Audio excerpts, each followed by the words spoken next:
같이 해서 빌딩 하나 올리자고요? 독립님? 그렇게 하면 돼요. 그리고 그거 뭐 알아서 하시겠지 그거에 대해서. 근데 현금 흐름이 있는 게 좀 편하긴 해 심리적으로. 빌딩 하는 거 좋아하시면 나중에. 근데 우리 회원분들은 다 건물 하나씩 다 가지고 있을 거야 아마. 꼬마 상가부터 시작해서. 꼬마 상가 내가 좋아하진 않는데 아무튼 하면은 다 잘 될 거야. 소리 아빠님 안녕하세요.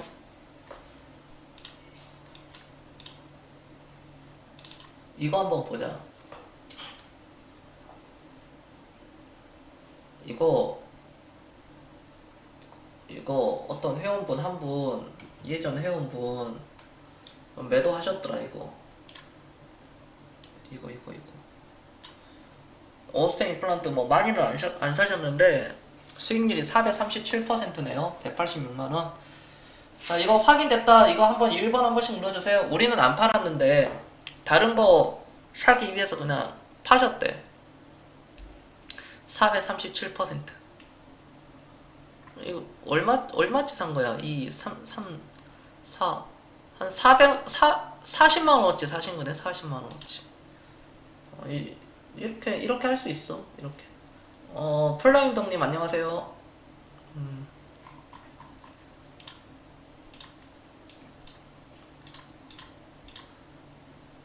플라잉동님 부산에 사세요 혹시?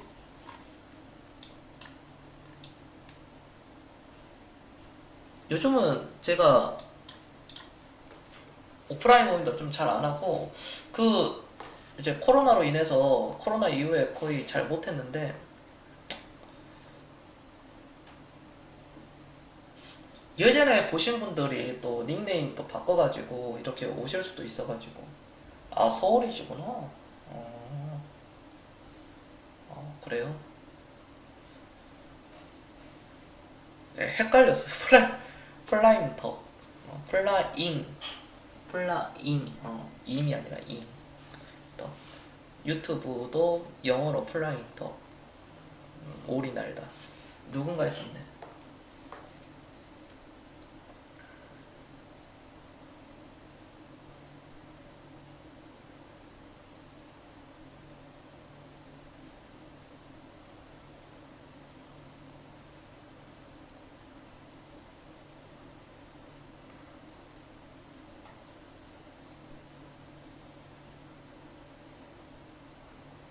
네, 저장을 플라잉 덕이라고 해야 되겠다.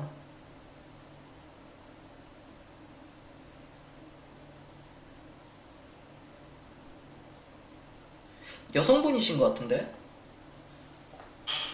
저장 보니까, 카톡 보니까 여성분이신 것 같아.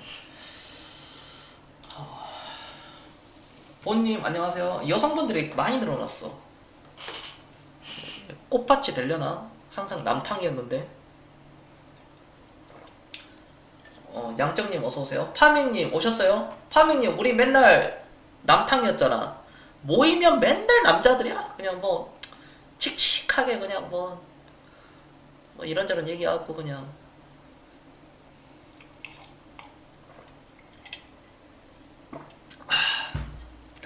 뭐 보면 다 남자들, 다 남자들. 부산에 사시는 여성분들은 아직 없으신가? 아니 부산 인구가 360만 명인데 여성분이 왜 한 분도 안 계시지? 이상하네. 이것도 참 신기할 노릇이야 이것도. 미선님 안녕하세요. 근데 이 유빈님 이따 오시겠지. 유빈 나중에 녹방 듣겠지. 유빈님이 나한테 개인적으로 한 얘기가 있어서 나 웃겨가지고 완전히. 그때 유빈님 기억 못할 거. 근데 내가 얘기하면 기억할 거야. 아 겁나 웃겼지 진짜.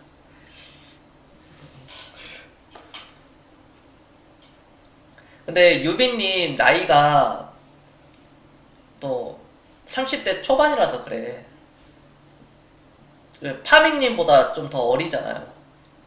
그래서 한참 또 뭐야 그런 얘기 할 때지. 근데 그래 다들 이제 다 나이 먹었네. 다들 20대 후반이 다 30대 되고 30대 초반이 30대 중반 되고 파미님도 어유 어느덧 이제 후반으로 가네. 이제 후반 금방이다 이제. 이카루스님 안녕하세요. 이거 보자고. 아니 오늘 시황 얘기 뭐 할 필요 없고 그 뭐야 이 조일 알미늄을 보면은 내 생각 많이 날 거야. 파미님 결국 올라가지 않아? 이 조일 알미늄? 야 NC소프트 오늘 내가 이거 떨어진 거 보고 이야 이거 기회를 주는 것인가? NC소프트 이거 주주들 어떻게 이제 막 여기서 간다 하고 샀을 건데 100만원 자 간다 하고 한 주에 100만원 이제 어떻게 할 거야 이거. 거래량 터지고 거래량 터지는 것 봐 여기. 어떻게 모른다. 모르고 여기서 이렇게 올라갈 때까지만 해도 좋았지. 여기서 리니지 W 발표하고 딱 근데 블레이드 앤 소울 2 그거 거시기 하고 딱 떨어지고 개선할 의지가 안 보인다. 그 리포터 한 방으로 이렇게 되더라고. 한 방으로. 근데 수급 때문이에요. 수급. 리포터 보고 던진 거야 내가 볼 때. 리포터 이거 시가총이 얼마나란 거야? 지금 15조인데 이걸 리포터 보고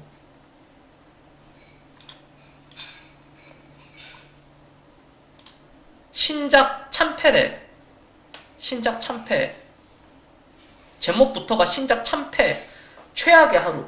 참패? 참패라는 뜻을 아나? 그냥 개 발린 거 아니야? 참패는? 그냥 아예 그냥 못 일어설 정도로 그냥 사업 접은 거. 블레이드 앤 소울 2 서비스 이제 그만하나? 오픈과 동시에 닫어? 여기 잘 보자.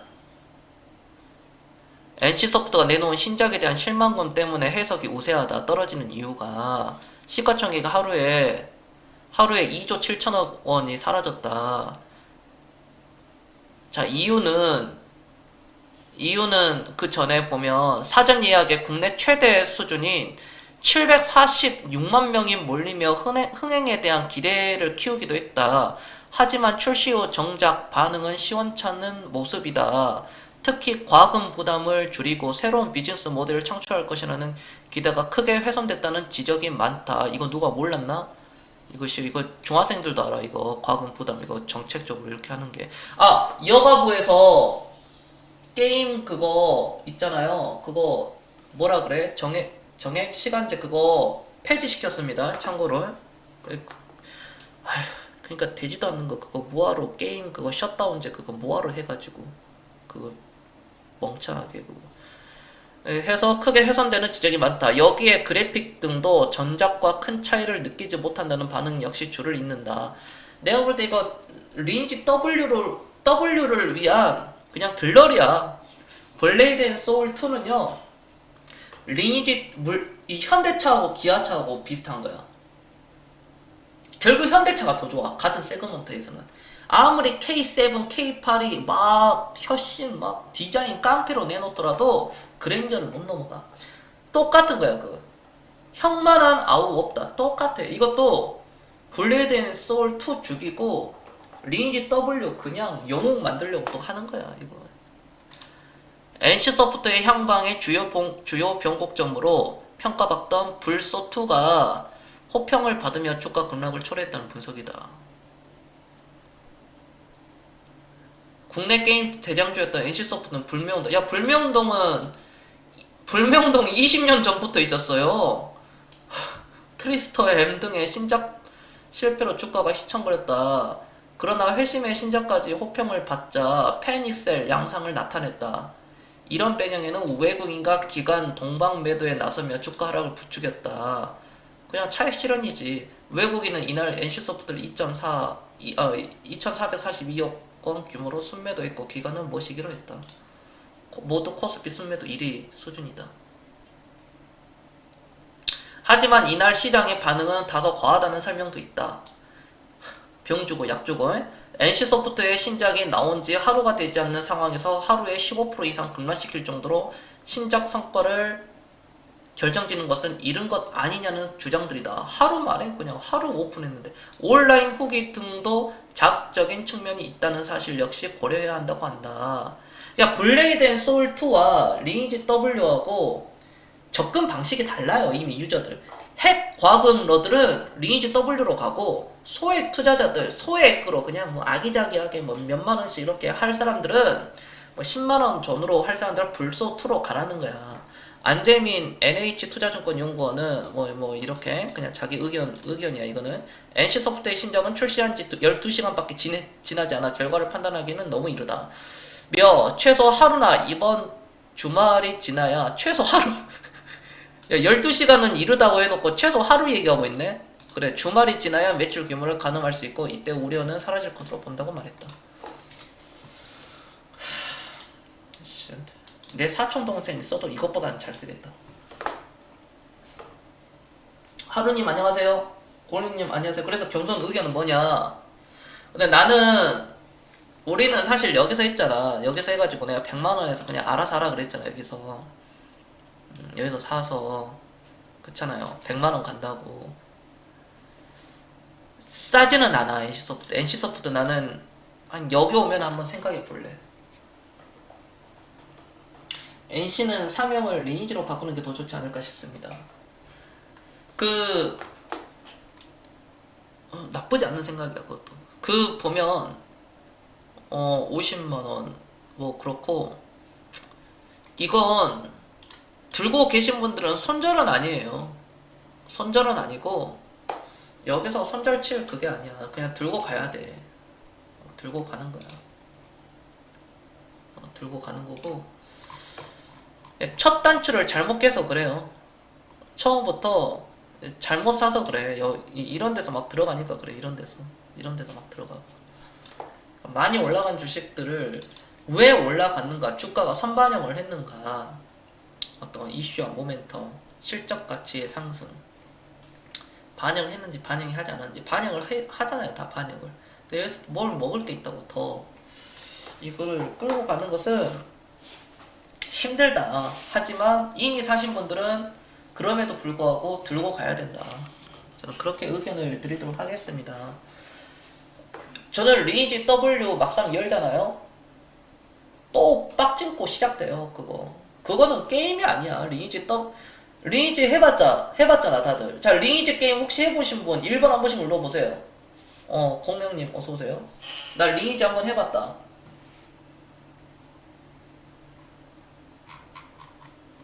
리니지는 남녀노소 할 거 없이 진짜 많이 했거든. 예전에 막 그것이 알고 싶다 해서도 막 리니지 막 다뤘고, 리니지 썰을 막 풀면 여러분들 알잖아. 여러분들도 잘 알다시피 뭐 작업장 차려가지고 강남 아파트 사고 빌딩 사고 그거 진짜야. 근데 그거 진짜 해보셨구나. 바람의 나라 하셨어요? 아기자기하네. 바람의 나라 지금도 막 하지 않나? 그거 뭐 모바일로. 내 아는 어떤 동생도, 그 여자 동생도 바람의 나라 그거 한다 그러던데. 뭐 문파 뭐 얘기하던데.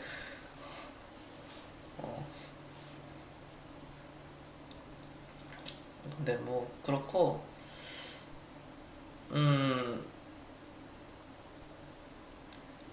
진짜 나는 리니지라는 게임을 딱 보잖아요. 리니지 뭐 레볼루션이라든지 뭐 다 보면 카드 까는 거 보면 와, 진짜 그건 거의 도박의 끝이더라. 거의 끝이라고 할 수 있을 정도로 한 번 카드 10장 까는데 한 3초면은 다 까잖아요. 3초면은 까는데 타타타타타타타타 하면서 까지는데 그게 한 33,000원이거든. 족발 대짜리를 그냥 3초 만에 하는 거야. 또 까고 33,000원 또 쓰고 또 33,000원 또. 그러니까 배팅할 때 빡진코 할 때 막 이렇게 땡기잖아. 이렇게 땡기면 막 시작 버튼 누르면은 33,000원씩 계속 나가는 거야. 33,000원. 나 그거 보고 와 이건 뭐 강원랜드구나. 이거는 뭐 어디 마카오 그거구나. 그러니까 NC소프트가 시가총액이 15조고 아직도 15조고 이 매출액을 보면 와 이러니까 야구단도 차리고 모시기도 하고 그러구나. 어마어마해요. 이건 망하지도 않아요. NC소프트의 자산 가치는 사실 4억 빼고는 없거든요. 게임 회사들이 보통 그렇습니다.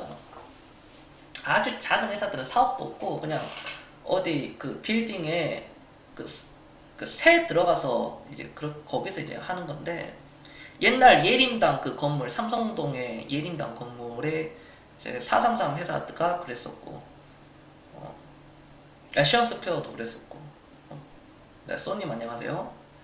뭐 그런 겁니다. 오픈을 하면 리니지 W 오픈을 하면은 좀 많이 좋아질 것 같아. 내가 볼 때.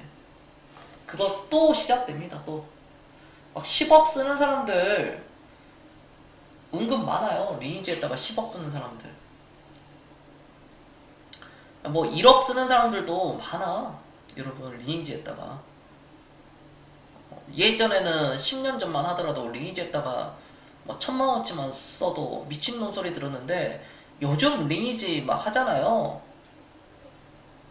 리니지 해가지고 뭐 1000만원 써가지고도 뭐 안 돼요. 그거 1000만원 써가지고 누구는 그러니까 100만원 써가지고 아이템 하나 똑같은 아이템인데 누구는 100만원 쓰고 누구는 10만원 만에 나오고 누구는 100만원 써가지고 나오고 누구는 100만원 써도 안 나온 사람이 있고 이게 진짜 잘못된 정책이야. 사실 게임이 돈을 쓰더라도 기분 좋게 쓰자 이거야. 내가 게임회사 예전에도 메일을 막 보내고 그랬는데 100만원을 써가지고 아이템 확률이잖아요. 확률 100만원을 썼는데 A라는 아이템을 못 얻었어. 근데 어떤 사람은 10만원을 썼는데 그걸 딱 나온 거야. 형평성에서 어긋나잖아 이미. 아니 그렇잖아. 샤넬백을 500만원에 주고 샀는데 나는 500 주고 샀는데 저 사람은 100만원에 주고 산 거야. 똑같은 것을 똑같은 신세계에서 파는 게. 그럼 열 받아 안 받아? 열 받잖아. 그렇게 하지 말고 쓴 만큼 혜택을 주자는 거야. 여러분들 생각 어때요? 파밍님? 이거 형평성 뭐 드슬 뽑는데도 누구는 1000만원이면 나오고 누구는 1억을 써도 드슬이 안 되는 거야. 누구는 500만원에 드슬이 나오는 거야. 그 변신 아이템 500만원 써가지고 드슬이 뭐냐면 그냥 공격할 때 남들보다 두세 배로 빨리 공격하는 거. 그거 이동할 때도 빨리 이동하고 뭐 그런 거야. 아무튼 또 포대도 겁나겠고 그런 건데 1억을 써도 안 된다니까. 그럼 돈을 써도 기분이 더러운 거지 완전히. 진짜 그건 더 이상 게임이 아니라 도박으로 하는 거야. 이런 메이저 게임 회사들은요 심리 그 학자들 있죠. 그거 진짜 자문 받아요. 사람의 심리를 이용해 가지고 돈을 쓰게끔 만드는 진짜 그런 게 있어. 여러분들 그거 알고 있지 않았어요? 심리에 대한 그 전문가들 있죠. 거기에 조언 받아가지고 자문 구해서 어떻게 하면 인간이 여기에다가 제품을 더 쓰고 도박의 물질 그 거시기가 딱 생성이 되면서 게임으로 보지 않고 게임 중독 플러스 도박 그것까지 딱 시너지를 하면서 딱 꽂히는 거지.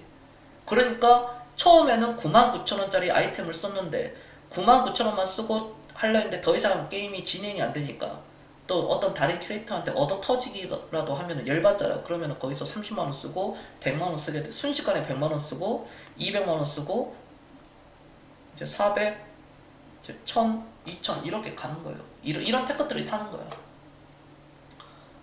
가상현실과 게임 현실과 실제 현실을 왜곡하는 현상이 나오는 거야. 게임 안에서의 내 위치가 마치 밖에서도 그런 위치인 것 마냥 그렇게 생각을 한다는 거야. 밖에서는 내가 보잘것없는데 게임만 들어오면 사람들이 막 형님 하면서 그렇게 막 치켜 세워요. 그러니까 그런 우스갯소리가 있지. NC소프트가 리니지를 안 만들었으면 우리나라 인재들이 더 많이 늘어났다. 과학의 기술들이 더 많이 늘어날 것이다. 그런 우스갯소리가 있는데 많이 청년들이 많이 허송세월을 많이 했지 이 게임에.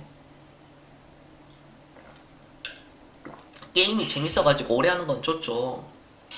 근데 내가 얘기하는 것은 그 사람이 3일을 날새든 일주일을 날새든 맨날 게임을 하루에 12시간 이상씩 부여잡고 있든 말든 그건 본인 선택이고 100만원을 쓰는 사람과 10만원을 쓰는 사람의 차이점을 두자는 거지. 내 얘기는 이게 형평성이 안 맞으니까. 까치님 안녕하세요. 여러분들 그랜저를 누구는 여러분들 다 그랜저 풀옵션 해가지고 뭐 5천만원 주고 샀어. 근데 어떤 사람은 저기에서 500만원 주고 샀대. 열 받아 안 받아? 겁나게 열 받지. 그런 거거든요. 아 근데 나 오늘 사실 NC소프트 얘기는 여기까지 하고 나 그 얘기 하려고 그랬는데 또 오늘 또 이런 것도 또 올라가야 돼. 또 텐션 같은 것도 올라가야 되는데 앞으로 주식시장이 작년과 같은 수익률은 절대 안 나옵니다. 여러분들 절대 나올 수가 없어. 특히 초급 중급자들 잘 들으세요. 작년 그 코로나 이후에 그 수익률이 있죠. 그 수익률은 앞으로 절대 너님들이 먹을 수가 없어. 그 실력 가지고는. 자 이거 알았다 1번 한 번씩 눌러주세요. 진짜 실력은 지금부터라고 내가 그랬잖아. 자 그러면 어떻게 누가 기업 분석을 더 잘하는가? 진검승부야 여기서는. 나 이런 거 너무 좋아. 그리고 내가 제일 좋아하는 장이 사실 이런 장이거든. 그리고 지수가 다시 순식간에 올라가는 일은 없을 거예요. 아마 되게 벅찰 거야. 벅찰 거야. 여러 가지 이유가 있어요. 성장에 그러니까 나는 가치 투자를 하는 건데 가치 투자라는 것은 그 안에서 스타일이 또 달라져요. 유빈님 안녕하세요. 가치 투자에서 스타일이 달라진다는 거. 그러니까 여러분들이 생각하는 그 가치 투자라는 게 뭔가 오해를 하고 있는 건데 가치 투자에서 스타일이 다 다른 게 첫 번째는 내가 성장의 가치를 볼 것인가. 그게 성장주라고 그러잖아요. 성장의 가치. 두 번째는 내가 이제 자산의 가치. 대표적으로 저 PER, 저 PBR을 보고 대부분 사람들이 저 PER, 저 PBR을 사는 게 가치 투자라고 하는 건데 그게 왜곡된 거예요. 오해하는 거라. 거기서 스타일이 다 달라지는 거야. 성장의 가치. 두 번째는 자산의 가치. PER, PBR. 세 번째는 숫자 찍히는 영업의 가치를 보고 투자하는 게 그게 가치 투자입니다. 즉 가치 투자라는 것은 10,000원의 가치 있는 물건을 5,000원에 주고 사서 다시 10,000원에 파는 게 그게 가치 투자라는 겁니다. 자 이거 이해됐다 1번 한 번씩 눌러주세요. 자 이거 기본 베이스를 이제 초보자들을 위해서 내가 이걸 딱 깔았잖아. 자 두 번째는 큰 틀 두 번째는 뭐냐. 1장 했으면 2장 그냥 중간에 생략하고 큰 틀 2장에서는 지금까지의 성장의 가치를 누렸던 종목들은 큰 하락세가 나올 것이다. 내가 이 얘기 꼭 한다. 시장에서 주목받는 그런 종목들 있죠. 그런 종목들을 사면 정말 힘들 수 있다. 엄청나게 힘들 거예요. 아셨죠? 그럼 앞으로 뭐가 뜨느냐.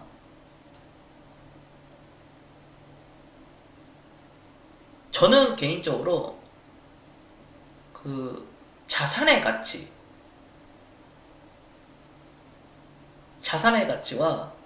실적의 가치가 저는 뜬다고 봐요. 성장의 가치보다는. 그 사이클이 2000년도부터 2006년까지 그런 사이클이 진행이 되었었고 그 다음에 특히 2011년, 12년, 13년, 14년, 15년 그러니까 지수가 12, 13, 14, 15, 16 이때 박스 쳤을 때 지수가 이렇게 박스 쳤었잖아요. 이렇게 박스 칠 때 정통 가치 투자들이 엄청나게 올라갔다는 거예요. 그때 당시 뭐 차화정, 자동차, 화학, 철강, 정유 대표적 뭐 현대차부터 시작해서 엄청나게 올라갔다는 거야 저때. 이럴 때만 한번 올라가고 그 다음에 또 현대차 한번 스타트 끊어주고 차화정, SK 이노베이션 뭐 등등등 뭐 S51 이때 막 올라가고 그 다음에 그 이후에 이런 게 많이 올라갔죠. 오리온 홀딩스로 가야지. 오리온 홀딩스 이쪽 이게 지금 이제 분사돼가지고 여기서 이렇게 나왔고 그 다음에 오뚜기도 여기서 이렇게 그쵸? 이런 식으로 나왔죠. 이런 식으로. 그다음에 농심도 그 전에 한번 시세가 터졌고 여기서 그러니까 뭐냐면은 이러한 종목들이 앞으로 큰 시세가 한번 나온다라고 보고 있습니다. 근데 왜 지난 3, 4년간 뭐 4, 5년간은 자산의 가치를 보고 가치 투자를 하는 사람들은 엄청나게 괴로웠을 거예요. 특히 수많은 자산운용사들이 그걸로 손실이 엄청 컸거든요.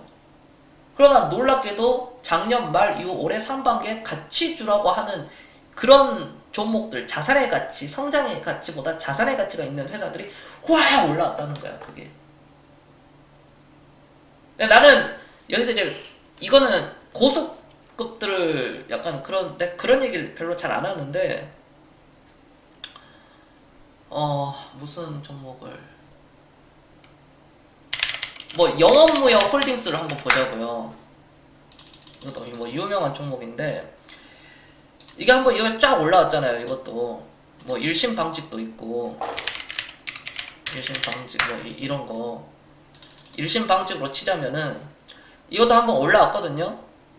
지수는 박스 칠 때 이 종목 이렇게 올라갔다 이거야. 그리고 쫙 빠졌죠. 성장주에 밀려가지고 이게 다 빠진 거야. 이게.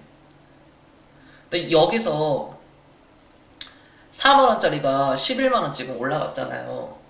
이 회사가 좋아져가지고 이제 올라가는 게 아니라 그냥 자산의 가치 대비 굉장히 싸니까 올라가는 거예요. 일부러 올린 거예요.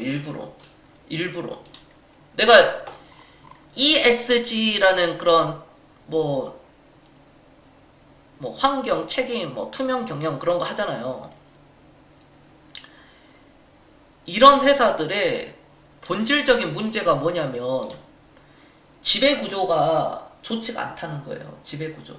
여기 고수들만 있다고 생각하고 내가 좀 얘기를 하겠습니다. 우리가 ESG에서 G는 투명 경영이죠. 투명 경영에서 기업 지배구조가 좋아야 되잖아요. 근데 오너가 자기 자식들한테 승계를 해주려면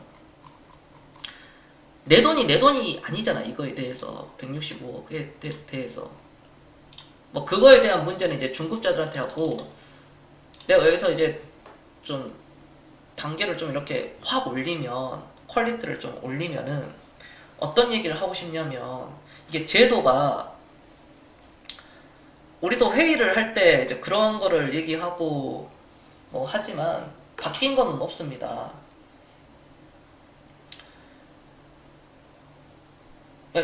이런 걸로 치자고.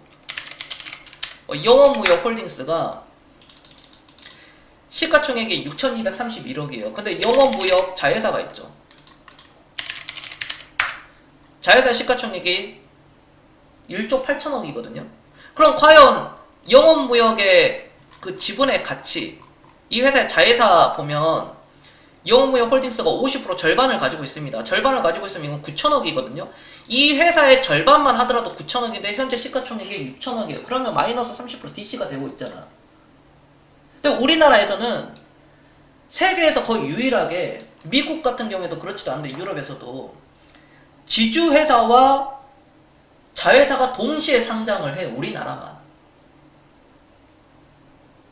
자, 그리고 영업무역 홀딩스에 또 어떤 자회사가 또 있을 거 아니에요. 예를 들어 뭐 어떤 또 자회사가 있어가지고 상장을 시킨다면 그 회사가 이거 얘기하기가 좀 복잡한데 기업의 가치가 영업무역 홀딩스에서 평가하는 자회사의 평가는 가치가 낮아요. 그러니까 뭐 예를 들어 한 주에 뭐 1,000원짜리야. 쉽게 얘기해서 한 주에 1,000원짜리를 상장을 시키면은 떡상 뭐 공모가 뭐 공모가 2배 올라가고 또 뭐 따상상 막 그러잖아요. 그렇게 친다 그러잖아. 2만 원으로 이렇게 올라가. 2만 원 막 3만 원 간단 말이야. 그러니까 한 예로 더 쉽게 얘기하면 SK텔레콤의 최대 주주가 어디예요? SK죠. SK가 30% 가지고 있죠. 그럼 시가총액이 20조니까 30% 하면은 뭐 한 5조라고 쳐요. 5조. 자, 5조라고 칩니다. SK가 회사를 운영했을 때 SK텔레콤을 매각할 수도 있잖아요. 회사를 팔 수도 있잖아. 그 회사를 팔 수가 있는 거에 대해서 과연 SK가 지분율 30%를 팔 때 그럼 30%로 여기 계산하면은 한 대략적으로 한 5조라고 치면 6조라고 치면 6조에 팔까요? 여러분들 같으면은 이 SK텔레콤을 매각할 때 6조에 팔 것 같아요? 절대 그런 일이 일어나지 않아. 12조, 최소 12조에는 팔 거란 말이야. 12조에서 한 18조, 20조에 팔 거란 말이야. SK텔레콤을. SK 입장에서는. 자회사가 상장이 되어 있기 때문에 그게 가능한데, 이럴 때는 그거를 프리미엄을 받는데, 그렇다고 또 SK가 그런 프리미엄을 주가에는 받지 못하는 그런 제도가 또 있어요. 이렇게. 시가총액에 그게 또 반영이 안 돼 있어요. SK라는 회사가.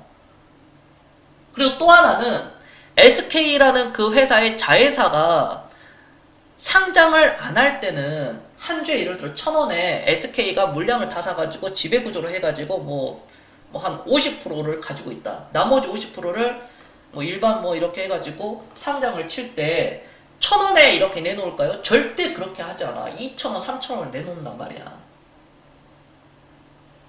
이게 형평성에 어긋나지 않아. 누구를 위한 거야 결국? 오너를 위한 거. 최태원 회장만 좋아지는 거야. 일반 주주들은 좋아질 게 하나도 없어. 그리고 또 하나, SK와 뭐 예를 들어 어떤 A라는 회사와 B라는 회사가 자회사와 지주회사가 동시에 있는데 어떤 A라는 회사는 주가가 고평가야. 그 다음에 어떤 자회사는 주가가 저평가야. 자, 이거를 합쳐. 그럼 누가 피해봐? 저기서 어느 한쪽은 엄청나게 피해를 보는 거지. 누가? 주주들이. 주가가 희석이 돼버리니까. 그래서 미국 같은 경우에는 그 제도를 보면은 회사를 매각을 할 때 회사를 이렇게 한샘도 매각이 나왔잖아요. 매각 이슈가. 매각을 할 때는 일반 주주들 물량을 다 사게끔 되어 있어요. 제도권으로. 이거 알고 까자고. 내가 그러니까 지금 정책을 까는 거야. 이전 정책도 까고. 오케이? 이걸 뭔 말인지 모를 수도 있어요. 회사를 매각을 할 때는 매각 주관사가 그러니까 매수자가 그거를 매각 주관사도 마찬가지고 대주주가 일반 소액 주주들 것까지 다 이렇게 해줘야 돼. 그 가격을 매겨서 매각을 해야 하는 거야. 근데 우리나라 제도는 이 새끼만 종창걸 이 새끼만 죄송합니다. 이 새끼라 해가지고 이 사람만 어떻게 돼? 이 사람만 해가지고 대주주 물량만 해서 CEO 물량만 가격 쳐주고 빠지는 거야. 그럼 대주주는 이거 팔고 끝나는 거야. 한샘을. 그럼 일반 주주들은 뭔 피해를 보는 거냐고 이게. 이 제도를 반드시 고쳐야 돼 이거를. 그래서 외부 감사 선임하고 내 가치투자 1세대 그 선배들이 예전에 다 얘기했었던 내용들이야 이게. 그렇기 때문에 어떤 3% 룰이 생기고 미국에서 엘리엇이 와가지고 삼성전자 때리고, 근데 우리나라 사람들은 뭣도 모르니까 외국계에서 와서 삼성전자 막 때리고 배당 더 줘라 뭐 해라 막 하니까 야 외국인들이 돈 다 쓸어간다 그런 얘기만 하고 있는 거예요. 동감님 네 안녕하세요. 무슨 말인지 조금은 이해가 되셨어요? 나 이런 얘기를 사실 좀 이렇게 그런 사람들과 얘기하면 재밌으면서 조금 이렇게 안타까운데 이런 제도를 받아. 그러니까 CEO가 3% 룰을 주더라도 CEO가 이사회를 열어서 거기서 창성을 해야지 그걸 또 뽑히는 거야. 근데 3% 룰에서 거기서 개정된 게 뭐냐면 개정된 게 3% 룰에서 개정이 된 게 외부 감사 선임을 하기 위해서 3% 룰을 하는 거지. 외부 감사 선임을 하면 회사에서 이상한 행동을 하지 않아요. 뭐 횡령을 한다든지 배임을 한다든지 어떤 이상한 사업을 하지 않는다든지 외부 감사에서 딱 보고 아 이거는 숫자에서 이거 안 좋으니까 이거 하지 마세요. 그러면 안 할 수 있는 거야. 이사회에서. 그래서 외부 감사 선임을 두는 거거든. 근데 그 외부 감사 선임을 뽑아요. 소액주주들 3%가 모여가지고 3% 룰을 해가지고 대주주한테 건의해서 하면 이사회를 열어. 그러면 그 이사회에서 또 찬성을 해야 돼. 그러니까 그게 논란이 많잖아. 형평성에. 그러니까 그걸 이번에 폐지를 시켰거든요. 그게 좋은 거야, 그거는. 근데 내가 앞서 얘기하는 것은 지주회사와 어떤 자회사 간의 그런 괴리율이 너무 크다는 거야. 그러니까 결론은 뭐냐 이거야, 결론은. 너가 말하는 그 메시지는 뭔데? 이 정책을 바꾸고 난 뒤에 투자 문화가 좋아지면 된다. 또 다른 것은 그만큼 괴리율이 크기 때문에 앞으로 저는 지주회사들이 좀 많이 이렇게 올라갈 거라고 저는 보고 있습니다. 아셨죠? 자, 알았다. 1번 한 번씩 눌러주세요. 더 어렵게 얘기를 해야 되는데 최대한 제가 알아듣기 쉽게 얘기했어요. 그래도 3% 룰을 했으면 대주주가 아무리 지분율을 50%를 가지고 있다고 하더라도 그 중에 이사회에서 내세울 것은 3%밖에 못 내세웠어요. 이거를. 그러니까 소액 투자자들이 힘을 못 쓰잖아. 그거에 대해서 의견을 내더라도. 근데 이제는 3%만 있으면 지분율 3%에서 5%만 있다면은 강력하게 건의를 해서 회사에서 메시지를 해가지고 외부 감사 선임을 딱 앉혀놓을 수 있어. 그러니까 뭐 워렌 버핏 같은 경우에는 버크셔 해서웨이에 워렌 버핏이 어디 뭐 애플이라든지 뭐 자기가 대주주에 항상 있잖아. 자기가. 그래서 자기가 CEO를 뽑고 CEO가 뭐 3년, 4년, 5년 했는데 실적이 좋지 않다 그러면 바로 자르고 또 다른 놈 세우고 또 자르고 또 다른 놈 세우고. 워렌 버핏은 그렇게 하거든. 워낙 돈도 많으니까. 워렌 버핏이 투자를 할 때는 이제 사이즈가 크니까 98조, 100조잖아요. 뭐 하나 딱 할 때는 최고의 지분율을 딱 가져가서 기존 CEO 뭐 우리나라 치자면 삼성전자 이재용 부회장은 경영에서 물러나면서 지분율은 그대로 유지하되 경영에서 물러나면서 다른 CEO를 앉히는 거지. 전문 경영인을. 그래서 워렌 버핏이 전문 경영인 앉혔는데 이 사람이 못해. 그럼 잘라. 잘해. 그럼 계속 써. 10년, 20년 동안. 그게 우리나라에서 대표적으로 이제 유한양행인데 유한양행은 이제 3년 정도로만 이렇게 이렇게 하는 방식으로 가잖아요. 유한양행이. 그러니까 이런 제도를 빠르게 개선을 할 거는 빨리 개선을 하고 잘못됐잖아. 그렇잖아. 모 회사가 비상장 회사를 상장시키는데 비상장일 때는 1,000원에 거래가 돼가지고 본인들이 1,000원에 싸게 샀으면서 상장시킬 때는 왜 1,000원에 하지 않고 3,000원에 사라는 거 하느냐는 거지. 파는 거는 자기 상장시키는 건데 똑같이 상장시키는 건데 왜 본인들은 1,000원에 사놓고 일반 사람들한테는 주주들한테는 2,000원, 3,000원에 이렇게 사라고 이렇게 상장을 시키느냐는 거야. 내 말은 회사의 가치는 똑같은데. 그게 누구? 오너를 위한 길이잖아. 그게. 그러니까 우리같이 이런 개인 투자자들이 계속 저평가 가치투자, 대한민국에는 가치투자, 장기투자가 안 된다는 그 얘기가 어느 정도는 조금은 되는 게 그런 것 때문에 와전된 건데 그럼에도 불구하고 올라가는 것들은 있다는 거예요. 그럼에도 불구하고. 근데 나는 앞으로 조금씩 개선이 될 수 있다고 보고 있고 사실 이걸 하면 우리 국민들부터 바꿔야 되고 국민들이 바뀌어야 국회의원이 바뀌는 거예요. 국회의원들이 뭘 알아요. 그 사람들이 어렸을 적에 펜만 잡아가지고 그 펜을 뭐 외우고 뭐 논문 쓰고 뭐 법, 뭐 정치, 외교 그런 것만 할 줄 알지 돈을 다루지는 않았거든요. 그러니까 모르는 거야. 그 사람들도. 그냥 안 좋다 하면 그냥 안 좋다 하고 그냥 뭐 이거 아니다 하면 아니다 하고 아무것도 몰라요. 너무 답답한 거지. 뭐 가계 부채가 많아요. 뭐가 많아요. 나라의 빚이 계속 증가가 되고 있어요. 아직까지도 OECD 꼴찌인데 아니 그 꼴찌가 좋은 꼴찌. OECD 국가 중에 제일 부채율이 낮고 가계 부채율은 계속 늘어나요. 어디 국가든 다 늘어나고 있어요. 우리나라만 그런 게 아니라 당군 이후에 계속 늘어나고 있다니까요. 부채는. 그게 자연스러운 거예요. 그게. 아니 짜장면 가격이 계속 올라가지. 야 짜장면 가격이 옛날에 1,000원 했다고 지금 8,000원 했다가 다시 1,000원으로 갈 수 있나. 그거하고 똑같은 개념. 부채가 안 줄어든다니까. 안 줄어들어. 근데 매스컴에서는 자꾸 부채 맞다 그러는데 아니에요. 그게 가계 부채는 계속 늘어나. 계속 뭐 언젠가는 터지겠지. 뭐 예를 들어 1,000억이 1조 됐다가 1조가 터졌을 경우에 뭐 5조 아니 5천억 4천억 됐다가 또 다시 2조 3조 4조. 주식하고 똑같은 거야. 부채와 주식은 똑같은 원리야. 그게 그 부채를 자연스럽게 희석시키면서 가야 되겠죠. 근데 그걸 무조건 잡겠다고 금리를 올린다고, 그거 잡으려고 금리를 올리면은 반드시 일본처럼 잃어버린 30년이 딱 되는 거야. 주식도 무엇을 사는지보다 이런 개념을 알고 정책적인 개념과 어떤 지주사와 자회사 간의 그런 괴리율을 나눌 수 있는 그런 분석적인 능력도 필요하고, 왜 그러면 지금까지 자산의 그 가치 투자, 자산의 가격, 통상적으로 저 PER, 저 PBR, 그런 회사들 왜 안 올라갔을까라는 것을 깊숙하게 이렇게 딱 보면은 그런 지배구조의 원리들이 있다. 주가가 올라가기를 원하지 않아요. 이런 GS도 승계를 해야 되잖아. 승계를 해야 되는데 여기서 주가를 올라가면 상속세를 많이 내야 되잖아. 여기서 승계하는 게 낫지, 승계 작업을 여기서 하는 게 낫지, 여기서 승계 작업하면 주가가 4만원에서 하는 게 낫지, 10만원에서 하면은 이거 승계비가 얼마예요? 65%예요. 세금이 65%.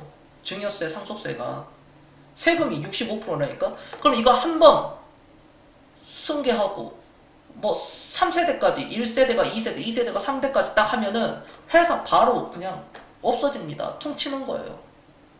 그러니까 이런 상황이 오면은 회사 입장에서는 주가를 누를 수밖에 없는 거지. 되게 소극적으로 사업을 운영하게 되고 사업 확장을 하지 않아요. 그럼 그 피해는 누구한테 다가? 고스란히 우리들에게 다 가는 거다. 그럼 이거를 어떻게 해결을 해야 되느냐? 법인세, 그 상속세를 풀어줘야지. 그리고 현금성 자산 복합만 계속 쌓고 있잖아요. 돈은 풀지 않고 계속 자기 그 창고에다가 돈만 쌓아놔요. 돈을 풀지 않고. 그 돈을 주주환원 정책, ESG, 투명 경영이잖아. 환경, 책임, 투명 경영, 책임은 주주로서, 회사 주인으로서 회사에 책임을 다한다. 그게 첫 번째 조항이잖아. 두 번째는 주주 환원을 뭐 환원 정책을 뭐 이렇게 한다. 그거잖아요. 총님 안녕하세요.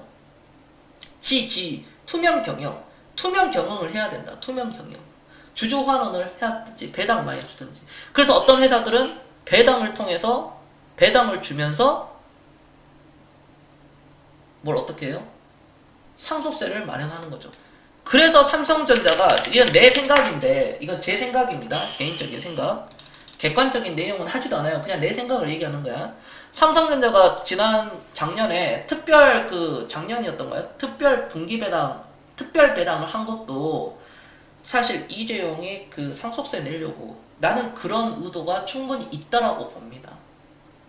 상속세 내려고. 그러니까 한화의 김동관, 지금 우주 쪽 하니까 보세요. 오늘 한화 이제 날라가잖아. 내 말대로 한화가 쫙 가잖아. 이거 한화. 어떤 사람들은 상속이 끝난 기업들을 사는 사람들이 있는데 나는 그 전략도 좋다고 보거든요. 그 대표적인 게, 일단 물론 다 상속을 하지 않았는데 김승현 회장이 있긴 있지만 김동관이 사실 바턴을 받았거든요. 그러면은 이거는 사실은 거의 끝났다라고 보고 있으면 됩니다. 그래서 내가 하나를 좋게 보고 있다고 그랬어. 두산도 생각을 바꿔야 된다라고 내가 그런 부분을 했었고, 두산 얘기하면서도 여기서 생각을 바꿀 때가 됐다. 왜냐면 승계 작업을 했을 때 상속세를 내려면 배당을 줄 수밖에 없거든요. 그럼 이거 배당률을 높일 수밖에 없어. 여기 보세요. 3조 있거든. 3조. 고간에 계속 쌓아놓은 거 보세요. 3조. 그럼 이거 되거든. 롯데쇼핑도 마찬가지예요. 롯데쇼핑은 승계 작업을 이루지 않았기 때문에 주가가, 그러니까 누르고 있는 게 좋지. 이제 좀 이해되셨습니까? 여기서 상속세, 여기서 주가가 이렇게 되면은 여기서 상속을 해버리면은 10만원에서 상속하는 거랑 40만원에서 상속하는 거랑 완전 다르잖아요. 상속세 자체가. 그러니까 여기서 주가 끌어올리지 않고 여기서 이렇게 하면은 주주들만 개 고통 받는 거야. 롯데쇼핑도 3조인 3조. 그러니까 이게 안 되는 거야. 그런 상황에서 신세계가 뭐 대전 쪽에 뭐 새로운 백화점 내놓고 또 다 리모델 한번 또 다른 데고 다 하고 현대백화점도 거기서 딱 좋은 거 딱 해놓고 그래서 롯데백화점도 이번에 동탄점 역대급으로 또 맞는 거 아니겠습니까? 그런 거를 통해서 마지못해 나는 한다는 느낌도 있었어. 롯데백화점이. 근데 오지게 싸. PBR이 0.3이에요. 0.3. 오지게 싸. 싸니까 사는 거야. 어쩔 수 없는 선택이기도 해요. 이게 결국에는 가긴 가는데 이거에 다 무너지는 거야. 이거에. 그러니까 지난 4, 5년간 그냥 자산의 가치주를 정통적으로 고집했었던 그런 사람들은 개박살 난 거지. 완전 박살 난 거죠. 박살. 거의 박살 난 거예요. 그래서 경선이 그러잖아. 내가 할 때는 어쩔 때는 성장의 가치 7, 자산의 가치 3, 또는 뭐 7대 2대 1, 자산의 가치 2, 영업의 가치 1, 이런 식으로 제가 포트를 짠다 그러잖아요. 지금까지 성장주에 초점을 줬다면은 성장주를 좀 줄이고 자산의 가치, 그 다음에 영업의 가치가 있는 그런 회사들을 포트폴리오에 다 담아야 된다. 그 중에 하나가 바로 나는 지주회사가 지금도 싸다. 아셨죠? 자, 알았다. 1번 한 번씩 눌러주세요. 이게 사이클이 돌아와요. 지난 13년 동안 가치주가 한번 사이클에 들어오잖아요. 그러면 굉장히 오랫동안 가요. 지난 사이클 보면 13년 동안 올라갔어. 가치주들이. 13년 동안 계속 올라갔단 말이야. 그 사이클이 나는 거의 돌에 왔다라고 생각을 해. 그러니까 지금 이 시점에서 코스피가 뭐 2,800을 가든 3,500을 가든 그거에 상관없이 자산의 가치나 어떤 그 싼 거를 사놓고 기다리면 그 사이클 딱 막 먹으면 굉장한 수익률이 나는 나온다라고 보고 있습니다. 그렇다고 성장의 가치, 성장주를 하지 않는다는 것도 굉장히 안 좋은 전략입니다. 성장주도 똑같이 해야 돼. 성장주도 50% 올라야 돼. 그러니까 자산의 가치와 성장의 가치를 5대5로 밸런스를 맞춰야 돼요. 자산의 가치, 뭐 영업이익의 가치 뭐 포함시켜가지고 5대5 밸런스를 맞추면서 포트폴리오 돌려가면서 이렇게 돼. 한쪽만 이렇게 가면 안 돼. 옛날처럼 뭐 성장주 하다가 앞으로 엄청나게 또 손실이 이어질 것이다. 쌈스님 안녕하세요. 뭐 이런 얘기를 제가 꼭 드리고 싶었습니다. 그러니까 주식은 그럼에도 불구하고 주식을 샀는데도 왜 수익을 못 내느냐, 기다리지 못해서 그런 거거든요. 여러분들 조급해하지 마시고 이처럼 조금만 사도 여기 보세요. 40만원 샀는데도 186만원 수익이 납니다. 차근차근 하나씩 하는 거예요. 하나씩.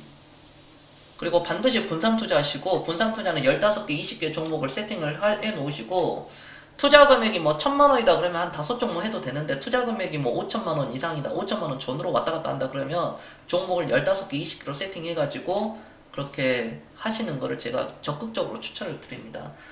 한번 아웃당하면 걷잡을 수 없어요. 근데 20개 중에 하나가 뭐 아웃된다고 하더라도, 극단적으로 하나가 상장 폐지 맞는다고 하더라도 19개에서 뭐 500만원 투자했는데 250만원이 날라간다 해서 나머지 4,750만원에서 뭐 2배 이렇게 먹어버리면 되잖아요.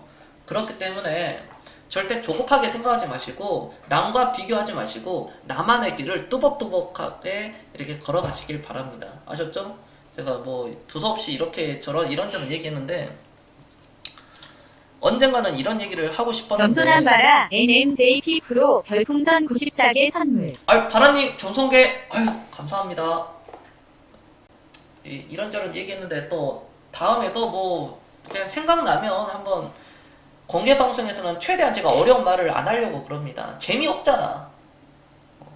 물론 주식을 뭐 재미로 하는 건 아니지만 너무 딱딱하게 막 이렇게 하면 다 뭐 대학생들 모아놓고 고등학생들, 대학생들, 대학원처럼 이렇게 강의하고 하는 거는 좀 맞지가 않아요. 공감 능력도 떨어지고. 그래서 저는 최대한 쉽게 얘기할 거니까 앞으로도 뭐 이런 것도 있었다. 그래 뭐 말할 것도 진짜 많은데 정말 많아요. 우리나라 정책이 얼마나 그게 잘못됐는지 뜯어 고쳐야 될 게 산 넘어 산입니다. 그런데도 하나씩 좋아지고 있고 아마 앞으로 뭐 한 뭐 계속 시간이 지나면 10년 뒤, 20년 뒤도 점점 좋아질 거예요. 우리 다음 세대 또 뭐 나도 이렇게 누릴 것 같아.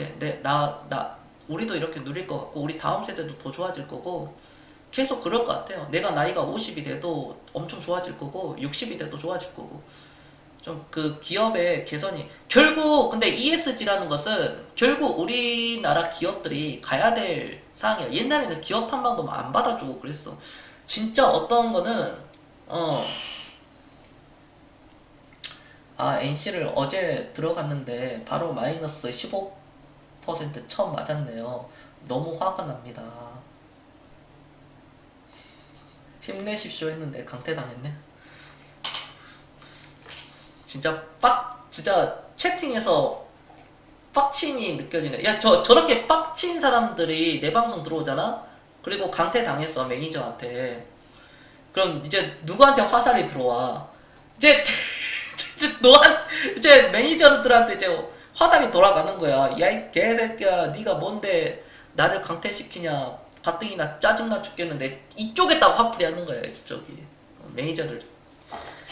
총알바지 해라. 잘하고 있어. 나는 총알 한 발도 안 맞을 거니까 여러분들이 맞으시기 바랍니다. 그래서 그거를 어디까지 얘기했지?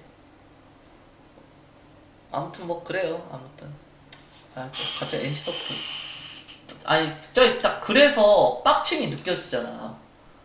바로 마이너스 어저께 샀는데 바로 마이너스 15% 쳐맞았네요.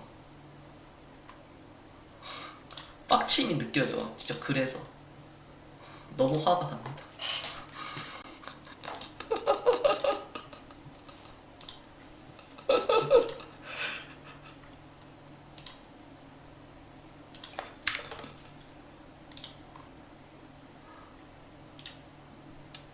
네, 그렇습니다. 그렇다는 거예요. 네.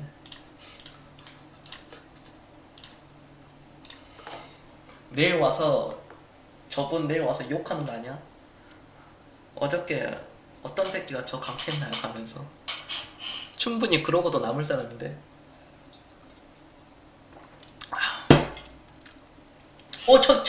저기 파미님이 강퇴시켰는데요? 네 그래야 되겠다.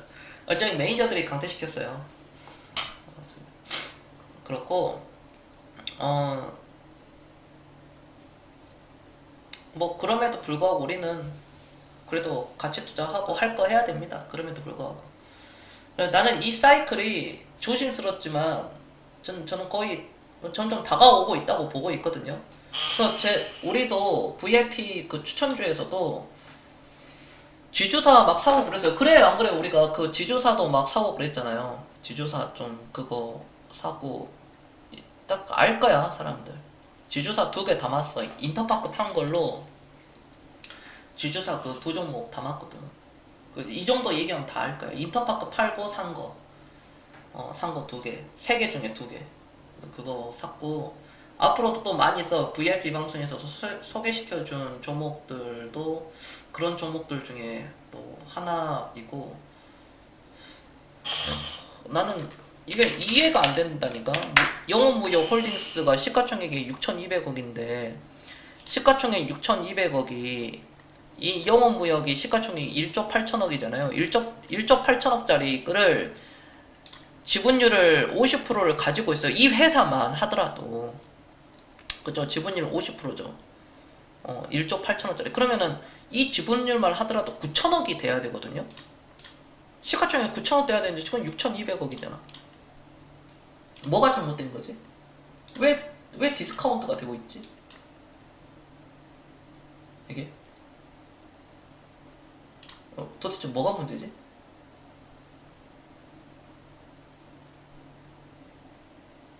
그런 내가 봤을 때는 좀 약간 그런 건 것 같아. 이게 그러니까 이 회사가 영업 무역만 있는 게 아니라 뭐 스캇노스 뭐 아시아라든지 영원 아웃도어라든지 뭐 이런 게 있어요. 이런 게 있는데 엄청 많아. 영원 아웃도어라든지 스캇노스 아시아라든지 뭐 이런 거. 그 다음에 뭐 KPG라든지 PBI라든지 뭐 이런 거 있어요. 그런 지분율을 제 장부가액을 치더라도 너무 저평가되지 않았나 싶어요. 저는 개인적으로.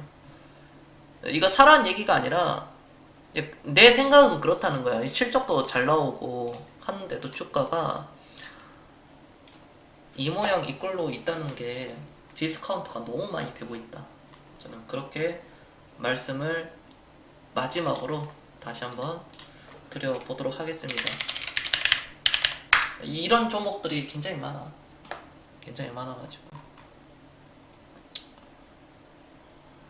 그치. 네, 오늘은 여기까지 하겠습니다. 여러분들 여기까지 하고 시장 상황은 아무 문제 없습니다. 아무 문제 없고 뭐가 항상 문제다? 내 마음이 항상 문제다. 본인의 마음이 항상 문제지 시장에는 문제가 없다. 오늘 한국은행에서 금리 인상을 했습니다. 0.5에서 0.75 다 예상되었던 거예요. 저는 이게 한 2%까지는 올라간다고 보고 있거든요. 개인적으로 올라가더라도 뭐 2%? 뭐 그 정도? 시장엔 다 반영이 되었고 오늘 시장에서 그거에 대해서 뭐 민감하게 반응을 하지 않았습니다. 그렇기 때문에 금리를 인상하든지 말든지 우리는 계속 수익은 낼 것이다 라고 말씀드리면서 여기까지 하겠습니다. 이거 수익 나신 팰리스님 수익 축하드립니다. 네, 마치겠습니다. 저는 겸손이었습니다. 여러분 내일 뵙겠습니다. 네, 오늘 주무세요. 네.